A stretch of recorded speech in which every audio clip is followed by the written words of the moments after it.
everybody, I'm Mirelle Inglefield. I'm the art director for Phoenix Magazine. I'm here with my friend and colleague, John Roark, who is the editor-in-chief of our sister magazine, Phoenix Home and Garden. Wanted to give you a little bit of a backstory. A few months back, we were hanging out in our publisher's office chatting, and I noticed this really cool piece of art on the wall, and I was like, wow, where did that come from? John kind of chimed in and said, that is a piece by John Babbitt from Art One, and I was like, what?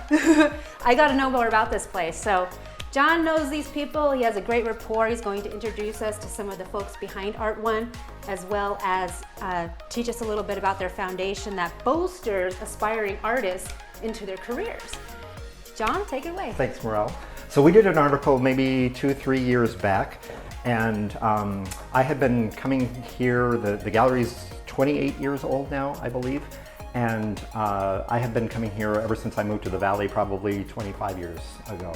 And it was always had a very friendly vibe. I love that it's approachable price points and emerging artists, and so I just kind of started coming and have been coming ever since, and then wanted to learn a little bit more about the story, and so that's why we did the profile. And then I want to introduce you to Max Smith, who is the manager here. And you've been here how long? I've been here 14 years this year. So I started working for Craig when I was just 14 years old, so a young kid just going into high school. Wanted to try to get some experience in the business world and just kind of see what happened. Okay. And I've been here ever since. So I've been managing the gallery now for about 6 years. Off and on, been here ever since. One of the things that you said when we did the profile together was nothing is more important to us than the students. So explain to us the way this works. So sure. If students bring you artwork, how does that selection process start, first of all? Absolutely. Well, I'll kind of start with a little background of Craig. So Craig is an Arizona native. He's been here, born and raised. He actually used to work on the block when he was 14 years old and has been here pretty much ever since. But he was working for the design center in town, 29 years ago. And he started to see that these students, he was roommates with a professor at ASU, and he was an art teacher at the time. So they were kind of working with students and trying to figure out where they could be represented and all this sort of stuff. And they found that the students were actually dumpster diving, getting supplies, and had zero money to get started, and really nowhere to show. So in the middle of the night one night, and Craig swears he doesn't remember this, but literally in the middle of the night, there was a whiteboard next to his bed, and he wrote on it, "Start an art gallery for student artists." And it just kind of blossomed from there. He woke up the next day, saw it written on there, and says he doesn't remember, which is incredible. So it was just kind of like this epiphany, that he had, and so it really took off from there. He used a lot of the clients that he had at the design center and let them know, hey, I'm starting an art gallery for, at first it was for college artists. That was kind of the very first initial step. But then once he started bringing in college kids, he realized the high schoolers were in the same boat. And a lot of them also had, just as much potential as some of the college or even local level artists. So it kind of evolved from there. Once he started, he had a bunch of college artists from ASU and different colleges in town, community colleges, and then we started representing the different high schools as well.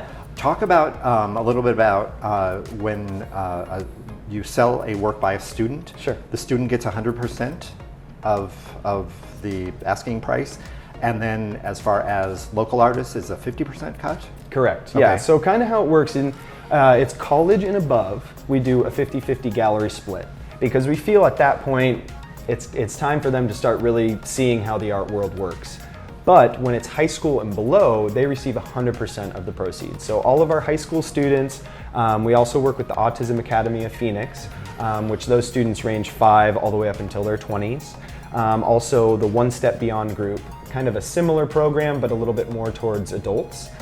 They receive 100% of the proceeds of their sales. So if something sells for $100, we write a check for that artist for $100.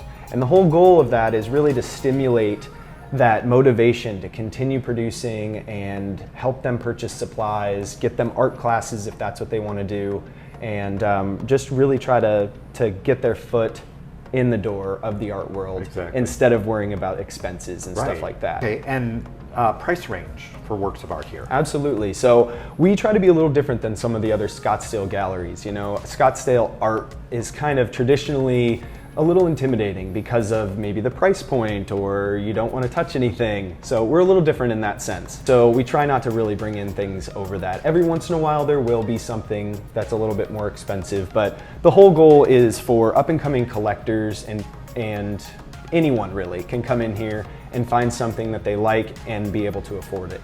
I bought a couple of pieces here, and what surprised me the first time I came in is like I found one, it's like, yes, I want this one, and Craig wouldn't take any money from me. And you're like, we'll load it in your car, you take it home, you live with it for 48 hours, and then we'll decide. So talk a little bit about how payment works and financing, that type of thing. Of course.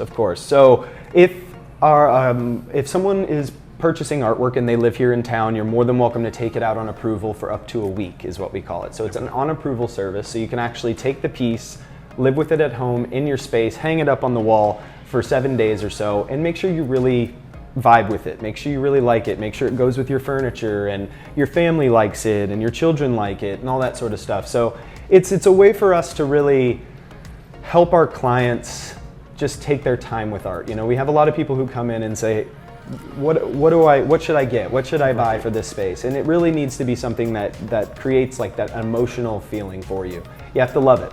And that's what we constantly tell people. So the whole point of taking it on approval is to take it home and make sure you love it before you spend maybe $500 on something. Exactly. And maybe that, you know, doesn't seem like a whole heck of a lot for an original piece of artwork, but it is for some people. And I think it's really important to just love it before you buy it. And another reason why we do that is as soon as something sells, we try to get our artists paid. So that way they can keep getting supplies and keep that whole cycle going. So, you know, we try not to pressure the client into buying it, but once they do buy it, immediately we get that money allocated to where it needs to go. Fantastic. Yeah. And then you also accept donations of art supplies and anything that the students and the artists can make use of, correct? Absolutely. So attached with the gallery, we have a completely separate 501c3 called the Art One Foundation.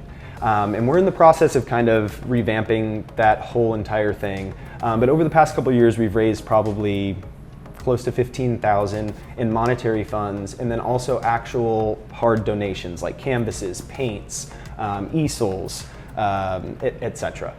So all of those things we try to allocate to the artist, or we'll donate to another organization in town called the Art Resource Center. And they're another nonprofit that basically provides art supplies to teachers and art students. What's next? Where do you want to be in 5 years? So we are, what I mentioned earlier, we are working on expanding our nonprofit. So I believe that we're gonna try to kind of go in that trajectory a bit. We've had some talks about possibly opening up another facility through the nonprofit, which would actually provide studio spaces, a gallery showroom, classroom for actual instruction and teaching, and the ability for them to actually create something in an art studio and bring it directly over to a gallery to sell. And we'll see what happens. We're, again, in the process. It's a long process. The nonprofits are no joke, and you know, trying to raise the funds and all that sort of stuff is a huge challenge. But it's something that we think is going to be really good for Scottsdale. We want to expand upon the name and just really give an actual space for the artists to produce their work as well.